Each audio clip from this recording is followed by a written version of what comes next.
Patrick Bouet, vous devez être à la Timone à 10 heures, donc on va vous donner la parole. Donc vous êtes président du Conseil national de l'Ordre des médecins et vous allez nous parler du paradoxe entre données de santé et secret médical. Oui, bien, bonjour à tous et merci d'accueillir l'Ordre des médecins. Merci Eric d'avoir rendu ceci possible. Je serai effectivement obligé de partir puisque vous savez que de notre côté, nous consultons aussi la base, si je puis dire, et que je rencontre les médecins de la région PACA à la Timone à partir de 10 heures. Alors effectivement, il existe aujourd'hui un paradoxe dans l'ensemble de nos actions et réactions, et on le voit bien d'ailleurs dans l'amalgame qui existe entre l'article 25 et l'article 47 de la future loi de modernisation du système de santé. Et il nous paraît important aujourd'hui, nous, institutions ordinales, d'essayer de regarder les deux aspects de ce paradoxe pour que nous évitions ces amalgames qui, quelquefois, nous empêchent de raisonner et de poser les problèmes et de préparer nos réponses et nos défenses face à ces deux sujets. Effectivement, le secret médical et les données de santé telles que définies dans ces deux articles ne sont pas tout à fait la même chose. Le secret médical, nous avons tous tendance à penser, nous médecins, que le secret médical, d'abord, s'il est dit médical, c'est qu'il appartient aux médecins, et s'il est dit médical, c'est parce qu'il regroupe toutes les données qui concernent les patients. Or, chaque profession de santé a un secret professionnel. Et le Code pénal ne définit pour nous que le secret professionnel, c'est-à-dire ce qui est confié, ce qui est vu, ce qui est compris, ce qui est noté par le médecin dans le cadre de son activité, mais tout comme il l'est par l'infirmière, le kinésithérapeute ou les autres professions de santé réglementées. C'est une notion fondamentale puisqu'elle a une conséquence déontologique effectivement également, c'est-à-dire qu'elle rend responsable le médecin de la divulgation des éléments qui sont portés à sa connaissance. Les données de santé, c'est beaucoup plus complexe parce que les données de santé, ce ne sont pas que des données collectées par le professionnel de santé, ce sont aussi des données de l'environnement santé du patient et on pourrait presque à l'infini les décliner. Il y a les données de santé techniques, médicales, mais il y a les données de santé sur le parcours de soins, il y a les données de santé sur les acteurs du parcours de soins, il y a les données de santé détenues par les financeurs, il y a les données de santé détenues par les assureurs complémentaires, il y a les données de santé détenues par les ARS, et puis on pourrait additionner, jusqu'à finalement former un immense périmètre dans lequel toute la vie d'un individu est concentrée. Et c'est là, effectivement, que pour nous naît la notion d'intérêt et d'alerte, puisqu'on pourrait définir au travers de toutes ces données, la vie et la trajectoire d'une personne. Et que cela est évidemment pour nous important, ce d'autant que, au-delà des données de santé professionnelle, on se rend bien compte que les technologies vont permettre à des non-acteurs de santé de devenir des hébergeurs de données de santé. Demain, Google et d'autres acteurs vont être en possession, grâce aux objets connectés, grâce aux nouvelles technologies, grâce aux logiciels embarqués, même dans les voitures, mais en tout cas vont être capables, là aussi, d'avoir un ensemble d'éléments qui, eux, touchent, cette fois-ci, plus directement à l'intégrité physique des personnes, mais même à l'intégrité sociale des personnes, et que là encore, on rajoute dans ce périmètre des acteurs avec lesquels nous n'avons aucune tradition de lien aujourd'hui. Or, demain, et vous le savez si vous avez un smartphone, vous le savez si vous êtes chez Apple, aujourd'hui, on saura combien de kilomètres vous faites, combien d'étages vous montez, à quelle vitesse moyenne votre cœur a fonctionné, et puis bien d'autres. Votre passe Navigo montrera les endroits que vous avez fréquentés, on saura si vous avez eu suffisamment d'activité physique, pas assez d'activité physique. Donc, on voit bien que ce périmètre des données de santé est important. Alors, si j'en reviens au partage des données, c'est-à-dire l'article 25 de la loi de modernisation du système de santé. On a tendance à penser qu'il y a une hiérarchie dans le secret. c'est-à-dire qu'il y aurait le secret du médecin et puis que se déclinerait tout autour, en dessous, une pyramide avec les autres secrets. Non, ce n'est pas le cas. Il y a aujourd'hui des choses qui sont confiées à des infirmières qui ne sont pas confiées à des médecins, des choses qui sont confiées à une sage-femme qui ne sont pas confiées à un chirurgien dentiste, etc., etc. Donc on voit bien que globalement, la notion de l'exhaustivité du secret détenu par les médecins est battue en brèche par des réalités qui tiennent au parcours de santé de chaque individu. Et que, quoi que l'on en dise aujourd'hui, et les exemples que vous avez cités sont assez illustratifs, on ne peut pas dire que le secret du médecin est la somme du secret des autres. C'est un secret professionnel parmi les autres, qui peut être de la nature même du rôle du médecin, a une tendance à être plus complet que les autres, mais certainement pas exhaustif. Or, l'intérêt du patient exige que nous revisitions le partage des données. Évidemment, si on regarde ce que l'ordre disait il y a 20 ans ou 30 ans, on rendait coupables les médecins de s'associer en groupe. C'est-à-dire que quelque part, nous étions dans une position où l'institution ordinale, et je l'assume aujourd'hui, où l'institution ordinale rendait coupable la possibilité pour des médecins d'être ensemble et éventuellement de parler ensemble d'un malade qu'ils auraient, pour des raisons X ou Y, eu en commun à un moment ou à un autre. Et donc, bien entendu, on ne peut pas rester aujourd'hui sur cette dimension d'un secret médical qui serait totalement fermé à la capacité pour les autres d'y obtenir des informations. C'est pour ça que nous avons, pour notre part, beaucoup agi dans le cadre du 25, pour qu'au-delà de l'équipe de soins hospitalière, qui existait et dont les règles étaient des règles de partage à l'intérieur de l'établissement au service d'un patient, nous puissions définir une équipe de soins ambulatoire. Parce qu'il n'y a pas de raison que d'un côté on définisse les professionnels susceptibles de pouvoir partager et que de l'autre côté on rende coupables les mêmes professionnels mais dans un autre mode d'activité de partager. Donc nous avons travaillé à obtenir dans l'article 25 que l'équipe de soins ambulatoires puisse trouver sa définition et que par là même le partage des informations au moment où l'information est nécessaire pour chaque professionnel puisse être réalisé sans que ceux-ci ne soient rendus coupables de l'avoir partagé. Mais dans le même temps, nous avons dit attention, le partage entre professionnels, ce n'est pas forcément le partage avec d'autres acteurs non professionnels. Et qu'il faut donc être vigilant dans la réflexion, et nous continuons d'être vigilants au Sénat, et nous le serons encore plus à l'Assemblée nationale. Il ne faudrait pas non plus que par là-dessus, on nous amène le partage total, c'est-à-dire que finalement, tout le monde puisse entrer, comme il le voudrait, dans l'information donnée professionnelle. Et donc là, il faut que nous restions très vigilants sur ce domaine. Vous savez très bien que la tentation du social et du médical, qui est une réalité de terrain que nous vivons, moi je le vis comme généraliste en Seine-Saint-Denis tous les jours, mais que même s'il y a des domaines d'activité qui nous sont nécessaires, l'intrusion dans les données santé d'autres secteurs que du secteur professionnel, évidemment, ne peut pas comme cela se décréter au prétexte d'une optimisation des rendements structurels.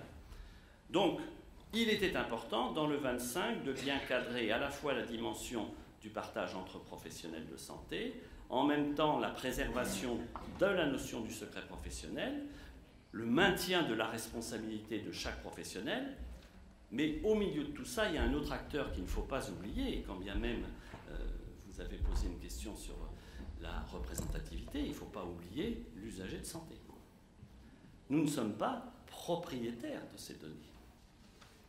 Nous avons des données, mais qui sont des données qui sont la propriété de la personne, du patient qui est en face de nous.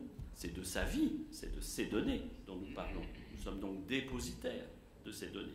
Et il est bien certain qu'on ne peut pas aujourd'hui, par contre, éliminer l'usager de santé du parcours du partage. C'est-à-dire qu'un usager de santé peut en toute liberté dire « je ne veux pas que les données soient partagées avec un tel, avec une telle, avec tel professionnel, tel autre professionnel ». Et ça, c'est pour nous fondamental. Ça fait partie de la crédibilité de ce partage que d'être tout à fait guidé par l'intérêt de l'usager, puisque somme toute, on est tous ici parce qu'on est guidé par cette même dimension. Si on sort du 25 pour aller vers le 47, c'est-à-dire vers les données de santé. Bien sûr, là, comme on l'a dit tout à l'heure, on s'adresse à un périmètre infini et un périmètre dans lequel on va avoir des acteurs multiples. Alors essayons de simplifier, parce que sans cela, on ne va pas arriver à s'en sortir. L'open data, ce monstre à multiples têtes, là, dont tout le monde parle, et finalement, dont nous ne sommes pas sûrs les uns et les autres d'avoir totalement compris l'enveloppe. Mais l'open data, qu'est-ce que c'est pour nous? Et qu'est-ce que c'est aujourd'hui dans le texte de loi? Je ne dis pas forcément que ce texte est définitif, puisqu'il y a des tentations pour lui donner des têtes supplémentaires. Mais aujourd'hui, l'open data, c'est la capacité d'avoir un espace ouvert en matière de données vis-à-vis de chaque personne. Nous disons attention, les données des professionnels, a priori, ce n'est pas de l'open data.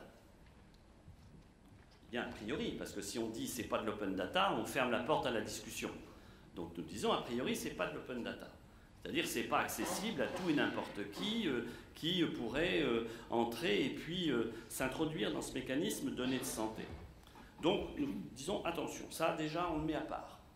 On le met de côté, ça doit être discuté, professionnel, usager, ça doit être discuté de façon sérieuse. Et il y a tellement de critères qu'il faudrait apporter pour que ces données de santé appartiennent à un espace ouvert, que vraisemblablement, comme pour le DMP, nous en discuterons encore les uns et les autres dans plusieurs années, peut-être même plus nous, puisqu'on aura choisi d'autres modes d'activité personnelle. Donc ça, mettons-le là, sur le côté, mais avec l'œil dessus quand même, hein, parce qu'il ne faut pas non plus qu'en le mettant de côté, on laisse d'autres venir s'en emparer. Donc gardons le présent à l'esprit, mais tout le reste... Et tout le reste, c'est majeur, parce qu'il y a plein de choses dedans. Tout le reste, c'est l'open data. Facturation, depuis 2004, hein, les données du SNIRAM, les données du PMSI, ce sont des données qui, par définition, peuvent être accessibles. Et l'open data a la vocation de dire que toutes ces données-là vont être accessibles. Mais nous disons, attention, deux écueils, et nous les avons fait inscrire dans la loi. Premier écueil, anonymisation. C'est-à-dire que, certes, on peut penser que des données peuvent être disponibles pour un ensemble d'acteurs, pas forcément les acteurs classiques, mais d'autres acteurs, mais anonymisées, non réidentifiantes. Ça, c'est la CNIL qui nous dit « je vous le garantis ». On a aussi appris, à notre détriment, que ça suffisait peut-être pas. Non pas que la CNIL soit discutable et contestable, elle fait son travail, mais vous avez vu Google et la CNIL. Hein?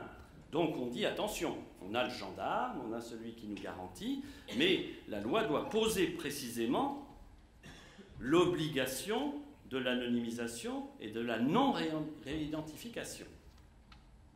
Et puis là, on prend les professionnels en pleine tête, si je puis dire. C'est-à-dire que les chercheurs nous disent, bah oui, mais alors là, c'est pas possible. Parce que si on a de la donnée de santé pour faire de la recherche et que ces données de santé, on ne peut pas les relier à des situations, l'open data ne sert à rien. Donc on crée un deuxième espace, qui est effectivement un espace dans lequel des données anonymisées, potentiellement réidentifiantes, peuvent être utilisées, notamment dans le monde de la recherche, mais à ce moment-là, il faut d'autres critères d'utilisation. On ne peut pas être dans le critère loi informatique et liberté classique. Donc nous disons, nous, et nous l'avons dit avec l'UNPS, hein, on l'a dit de façon solidaire avec la profession, disons, à ce moment-là, attention, il faut recréer quelque chose qui permette de contrôler l'utilisation de ces données éventuellement réidentifiantes. Et là, les professionnels, il n'est pas question qu'ils soient à la porte. Il faut qu'ils soient dedans. C'est-à-dire qu'il ne suffira pas que l'Institut des données de santé à naître ou à renaître, avec lequel nous sommes d'accord aujourd'hui, hein, il n'y a pas de différence entre ce que dit M. Balusio et ce que nous disons nous. Il n'y a même pas beaucoup de différence avec ce que dit le CIS.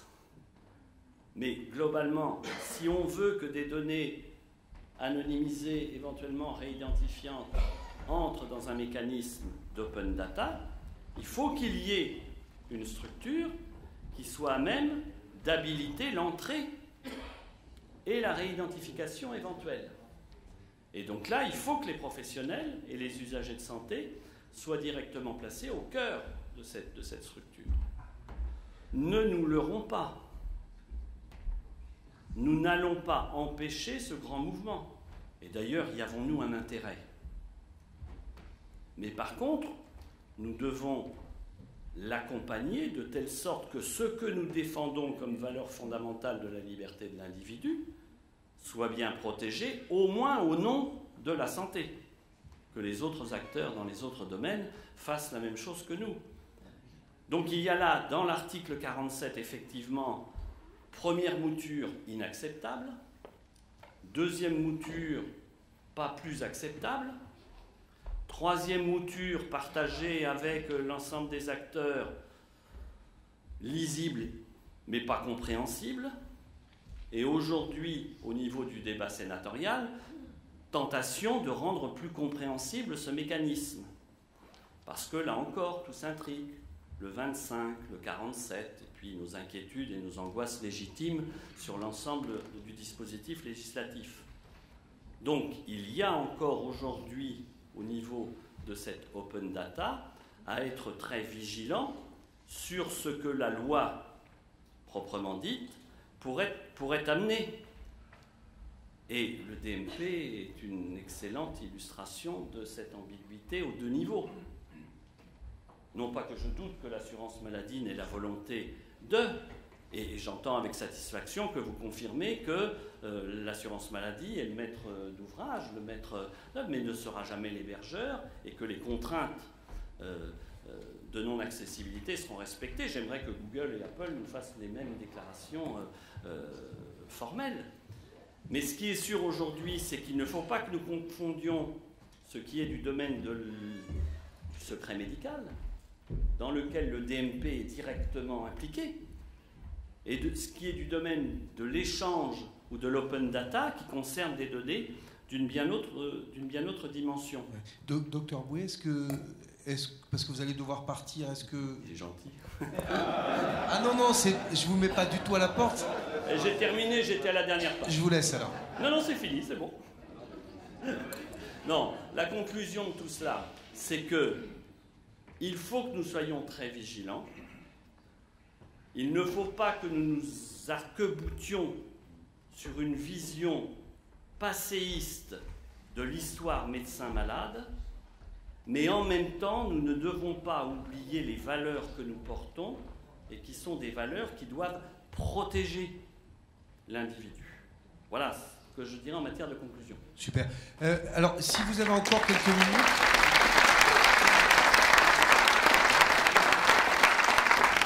J'ai une question, alors avant peut-être de me tourner vers la salle. Parfait. J'ai bien saisi effectivement, et notamment toutes les précautions qui sont prises pour que les données de santé qui sont issues du cabinet médical se fassent dans le cadre du respect du secret médical. Et vous avez évoqué en toile de fond, je dirais un peu menaçante, effectivement toutes les problématiques des GAFA, notamment Google, Apple, Facebook, Amazon, et également de toutes ces données de santé ou données hybrides, des informations de vie liées par exemple au développement du wellness connecté en fait. Donc on voit bien que globalement c'est un ensemble de données qui pourraient interférer avec ces données issues de la consultation, protégées par le secret médical, et qui pourraient être mal utilisées par un certain nombre d'opérateurs, pas simplement les acteurs du numérique mais d'autres. Et là, on ne peut pas faire grand-chose aujourd'hui. On ne pourra pas faire grand-chose demain non plus pour qu'il y ait une forme de protection de la vie personnelle. C'est bien le problème de la mondialisation en général. C'est-à-dire que globalement, l'acteur hébergeur de demain, il n'est pas ici à côté de nous. Et l'intrusif dans l'open data, il n'est pas sur le territoire français forcément. Il peut être ailleurs. Ça peut être l'imprimeur de tissu indien qui a besoin de savoir si la population française, statistiquement, a un indice de surpoids de X ou de Y. Donc on se rend bien compte que l'utilisation de l'ensemble de ces données, effectivement, peut être difficile. Ce qui serait terrible pour nous, c'est que le producteur de données de santé devienne majoritairement l'hébergeur de toutes les données connectées. Voilà, ça pour nous, ce serait terrible. Parce que ça voudrait dire que finalement, ce que nous faisons au quotidien diminue dans la part de productivité pour l'individu par rapport à ce que vont collecter tous les autres acteurs. Voilà, ça ce serait terrible pour le métier médecin. Très bien. Une question, deux questions à la salle et après il faudra qu'on accélère. Monsieur Monsieur là. Ouais, alors je sais pas où sont les micros. Usager au lieu du mot patient. Pardon ? Pourquoi vous utilisez le mot usager? Oh, tout le monde me fait la même question, je fais toujours la même réponse. Si on veut avoir l'air d'être intelligent avec les acteurs qui nous parlent, nous parlons le même langage qu'eux, sans ça on a l'air d'imbéciles. Mais ceci dit, vous et moi on est d'accord, dans mon cabinet je ne dis pas bonjour monsieur ou madame l'usager de santé. Bonjour, je suis Allez-y. docteur Labenne du Rincy, en Seine-Saint-Denis. Un voisin. Oui, je suis ici. En fait, moi, donc, j'ai bien compris votre exposé très clair, merci, sur la différence entre les données purement médicales et les données qui pourraient être accessibles en open data. Cependant, je pense qu'il serait assez facile pour quelqu'un comme une mutuelle de retrouver un peu l'historique médical en ayant accès, par exemple, aux facturations d'un patient qui aurait une facture de scanner cérébral, avec une facture de scintigraphie et une facture de certaines analyses biologiques, et de remonter ainsi à son diagnostic et de pouvoir l'utiliser à des fins, je dirais, commerciales, notamment pour les mutuelles. Oui, on est bien d'accord. C'est bien pour ça qu'on a dit d'un côté l'anonymisation et on a dit d'un autre côté la problématique de la réidentification. Et qu'on ne peut pas traiter ces deux facettes du même problème de façon indépendante. Il ne suffit pas d'anonymiser aujourd'hui pour garantir qu'on ne peut pas remonter la file. Voilà. Et que c'est pour ça que nous avons, nous, insisté pour que dans le texte, et avec l'Institut des données de santé, on parle bien de réidentification. Il y a des données qui ne sont pas réidentifiables, il y a des données qui peuvent être réidentifiables, j'ai parlé de la recherche, et il faut que tout le compartiment dans lequel il peut y avoir éventuellement une réidentification soit totalement encadré. Totalement encadré. Ça, nous sommes très formels sur cette dimension. Merci. Une autre question là, monsieur, oui, si vous voulez bien. Ah bah voilà, allons-y. Parlez fort, essayez, je sais pas, ça doit marcher quand même, non? Oui, non, la question que je voulais vous poser rejoint celle que je voulais poser à la personne qui a parlé avant vous, qui concerne la pédiatrie, où nous sommes confrontés à un patient qui n'est pas maître des données de santé le concernant. Et se pose pour nous la question aussi bien au niveau du dossier médical partagé, pour avoir travaillé depuis de longues années, on a nous un dossier médical partagé avec le carnet de santé, qui est le prototype même de ce que doit être. Mais il est vrai que dans le carnet de santé, nous ne mettons pas tout ce qui est dans notre dossier médical, de fait du secret.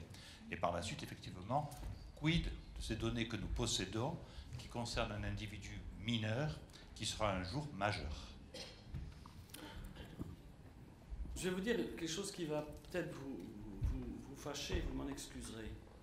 Mais tout ce que nous avons fait en matière de protection du secret jusqu'à aujourd'hui, notamment le secret écrit ou le secret des écrits, est beaucoup moins fiable que la capacité que nous avons de travailler sur le secret informatisé. Et qu'aujourd'hui, le carnet de santé, c'est parce que vous vous êtes auto-censuré, comme moi, sur le carnet de santé, que vous n'avez pas mis toutes les données utiles, potentielles, sur le carnet de santé. Ce que nous formons, nous, comme vœu, c'est que globalement, l'informatisation et la numérisation de tout ceci nous permettent de mieux contrôler le dispositif général. Quant au mineur potentiel devenant majeur un jour, tant qu'il est mineur, il est sous l'autorité parentale.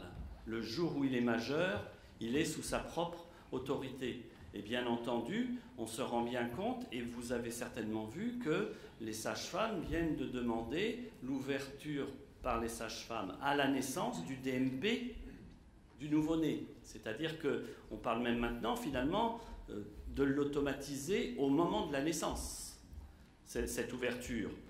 Mais que nous disons toujours très clairement, et c'est la discussion, une discussion que nous aurons avec la maîtrise d'ouvrage, c'est que dans tout ça, même si tout ceci est de caractère obligatoire, les contraintes générales de la loi qui protègent l'individu ne pourront pas ne pas être appliquées.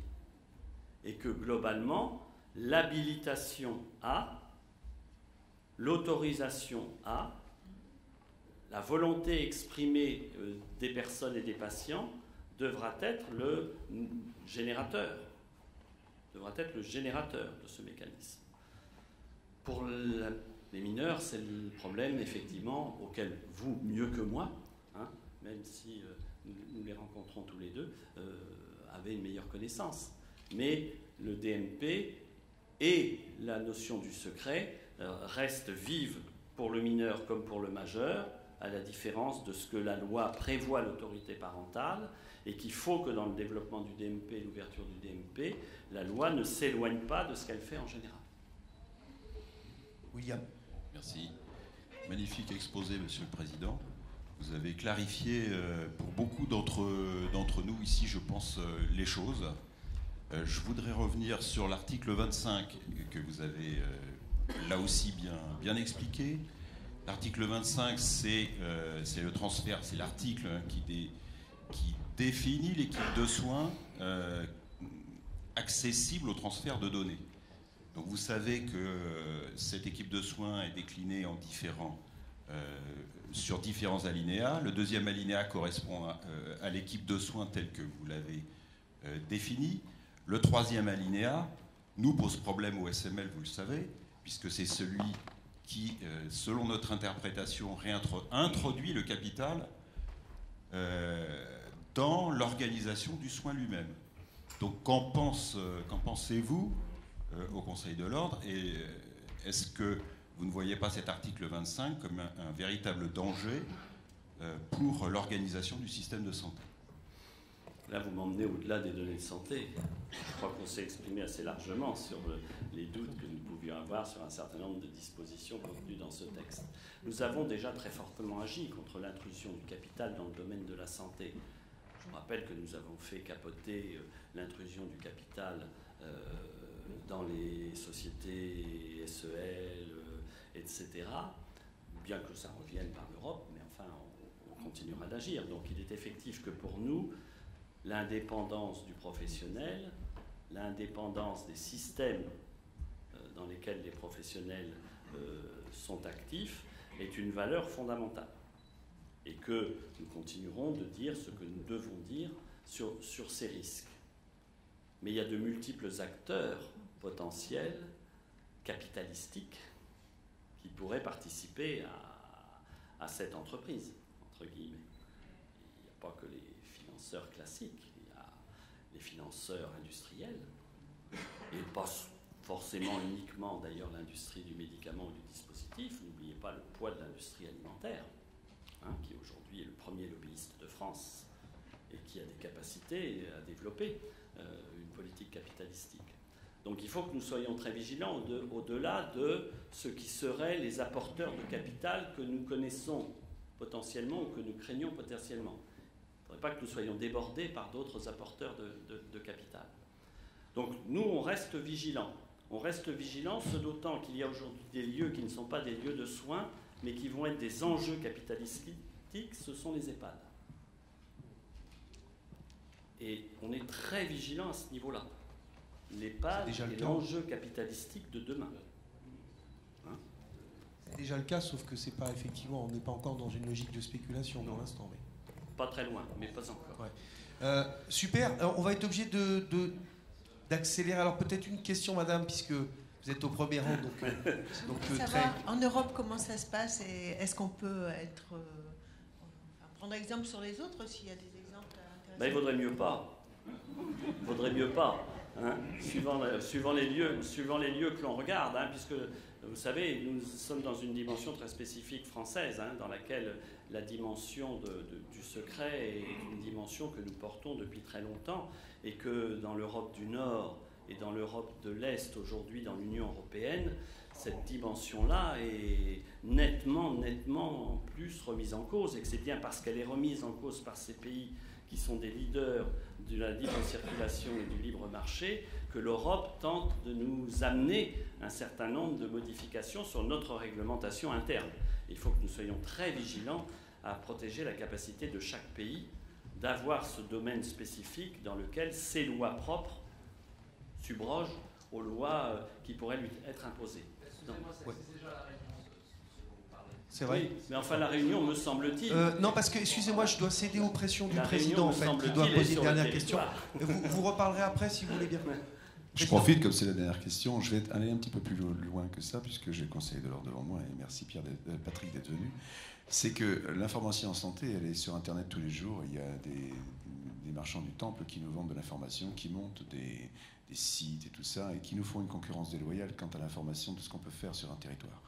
Nous, en tant que soignants, on est verrouillés dans la capacité ou l'incapacité ou l'interdiction de faire de la publicité, ou moins d'annoncer ce que l'on sait faire quand on sait le faire, puisque nous sommes très cadrés, nous avons le droit de mettre dans la rue une petite pancarte de 40 sur 30 avec notre nom et notre truc, et à partir de là, on n'a plus rien le droit de dire.